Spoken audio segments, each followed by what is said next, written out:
Pertarungan sengit di matchday ke-9 ronde ketiga kualifikasi Piala Dunia 2026 akan segera tersaji, yang mempertemukan sang tuan rumah Timnas Indonesia ditantang tamunya yaitu Timnas China. Laga ini bakal digelar di Gelora Bung Karno, Senayan, Jakarta, yakni pada 5 Juni 2025 ini. Pertandingan ini pastinya bakal berlangsung sengit dan menarik. Pasalnya kedua negara sama-sama mengincar kemenangan demi menjaga asa peluang tampil ke putaran final Piala Dunia 2026. Timnas Indonesia yang di pertandingan ini bertindak sebagai tuan rumah, mereka harus tampil habis-habisan di hadapan ribuan supporter sendiri. Kemenangan merupakan harga mati bagi pasukan Patrick Kluivert demi untuk mengamankan tiket lolos ke ronde keempat kualifikasi Piala Dunia 2026. Meski tidak mudah dikarenakan di laga ini Timnas Cina tentunya akan berupaya bangkit usai menelan 2 kali kekalahan beruntun dan berada di dasar klasemen, namun Jaitses dan kawan-kawan optimis kalau Timnas Indonesia mampu tampil maksimal dan meraih kemenangan. Apalagi sebelum melawan Cina ini PSSI dikabarkan akan menambah beberapa pemain baru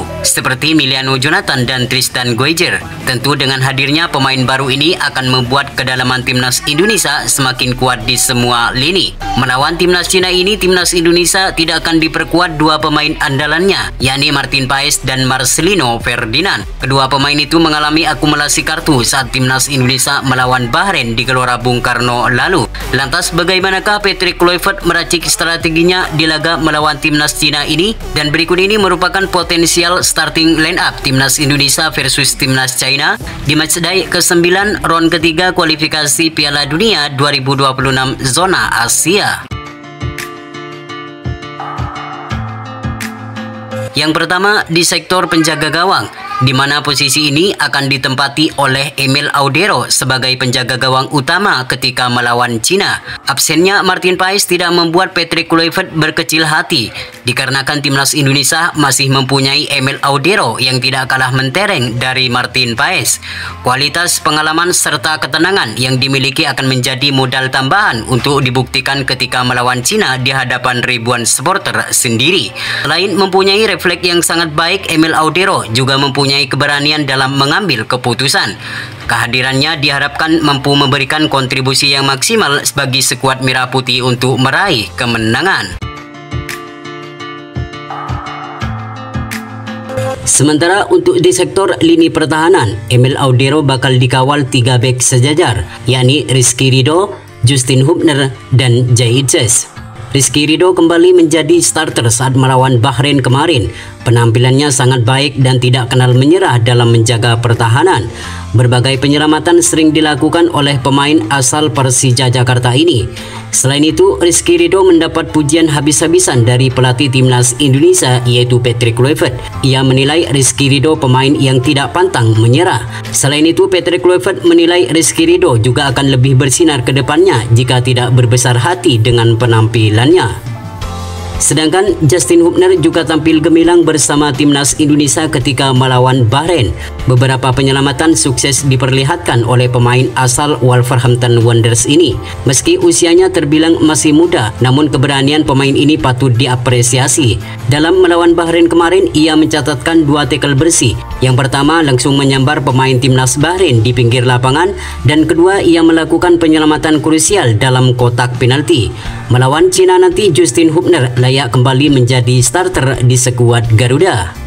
Sedangkan Jaitses menjadi benteng terakhir di lini pertahanan Timnas Garuda.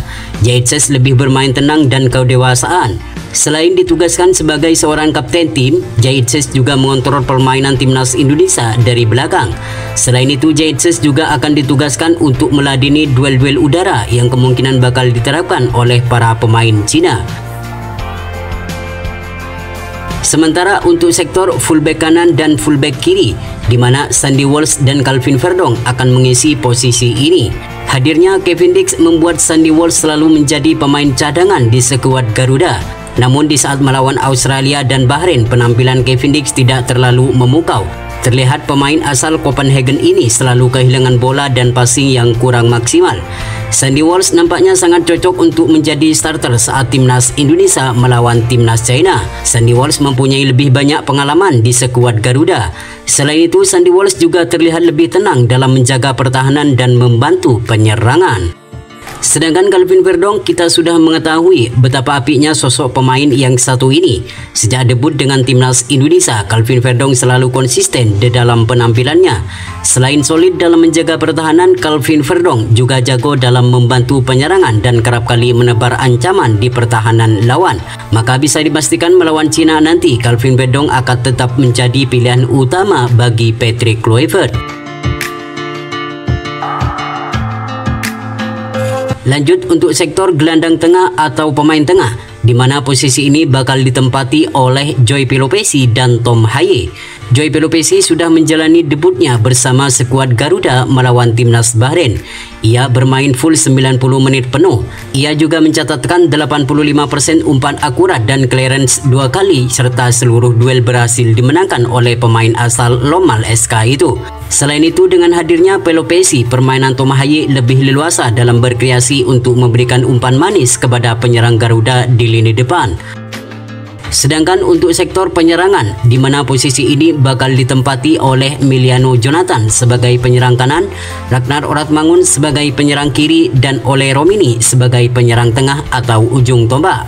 Di laga menghadapi Cina nanti, Marcelino Ferdinand dipastikan absen karena mengalami akumulasi kartu kuning saat melawan Bahrain.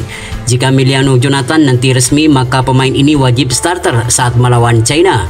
Pemain ini mempunyai permainan dan skill yang mirip legenda Belanda, yaitu Arjen Robben. Ketenangan dan kelincahan dalam melakukan serangan kerap kali membahayakan pertahanan lawan. Sedangkan Ragnar Oratmangun kembali tampil saat melawan timnas Bahrain kemarin.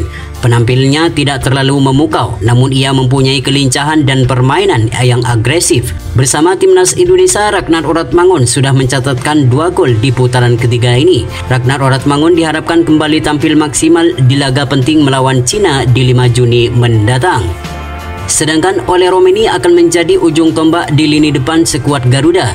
Ia akan disokong Emiliano Jonathan dan Ragnar di sisi kanan dan kiri. Ole Romini juga disebut sebagai sosok striker yang dicari di skuad Garuda saat ini. Pasalnya, ia melakoni 2 laga dengan mencantumkan 2 gol. Ole Romini diharapkan kembali tampil gemilang di saat melawan Cina nanti. Selain mempunyai naluri gol yang tinggi, Ole Romini juga mempunyai kecepatan dan skill yang mumpuni. Kelincahannya kerap kali merepotkan pertahanan lawan, maka tak heran jika pemain asal Oxford United ini selalu menjadi andalan di lini depan bersama skuad merah putih. Itulah prediksi formasi timnas Indonesia di saat timnas Indonesia versus timnas China di matchday ke-9 ron ketiga kualifikasi Piala Dunia 2026 zona Asia. Semoga di pertandingan nanti timnas Indonesia mampu meraih kemenangan agar mimpi bermain di Piala Dunia 2026 semakin terbuka lebar.